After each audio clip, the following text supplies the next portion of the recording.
G'day world, I'm Coram E. Those of you who have followed the channel for some time would know that my company, Fly on E Sustainable Aviation, is working very hard on making micro air mobility more accessible to more people. So micro charter flights, short range, low altitude economy flights, moving 4 to 6 people through the air to unique destinations. Now this is not a particularly new idea. The idea of air taxis might sound new, but it's been around for a very long time in a format that a lot of people don't typically think of, which I am in right now.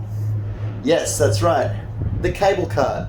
The cable cart is a non-wireless micro air charter. We're moving through the air to cover difficult ground to get to unique destinations. The destination I'm in right now, I'm in Hong Kong, and I'm just coming from the Buddha on Lantau Island. I don't want to say the name of the Buddha in case I mess it up. I don't want to get it wrong. And I'm now going back down to Tung Chung, the city that you can see just off on one side of the screen, before gathering my bits and departing the Hong Kong airport back to Perth on the way back from New York.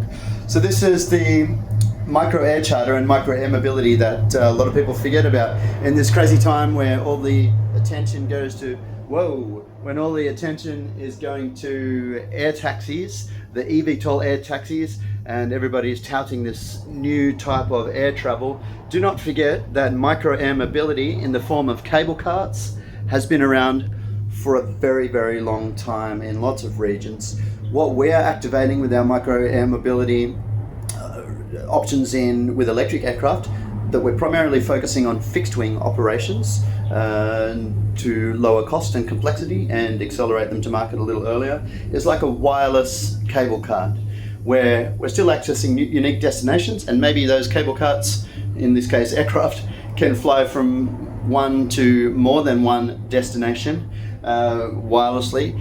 Those aircraft will still be very dependent on the ground infrastructure being available at the destination location for return flights. So electric aircraft are not going to service regional air mobility for some time until the infrastructure is out at those regional locations to allow that point-to-point return. But we'll be initiating many point-to-point routes, starting with Australia and moving into Asia Pacific and other regions.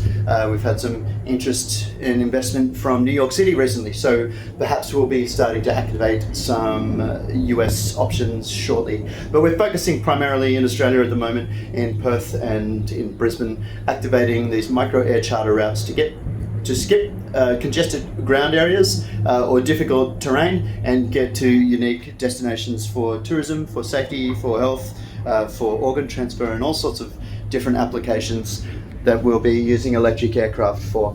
And just one more moment before I sign out, let's take a moment to enjoy this really spectacular view of Hong Kong. This is the area immediately surrounding the airport, which you'll see in the screen now.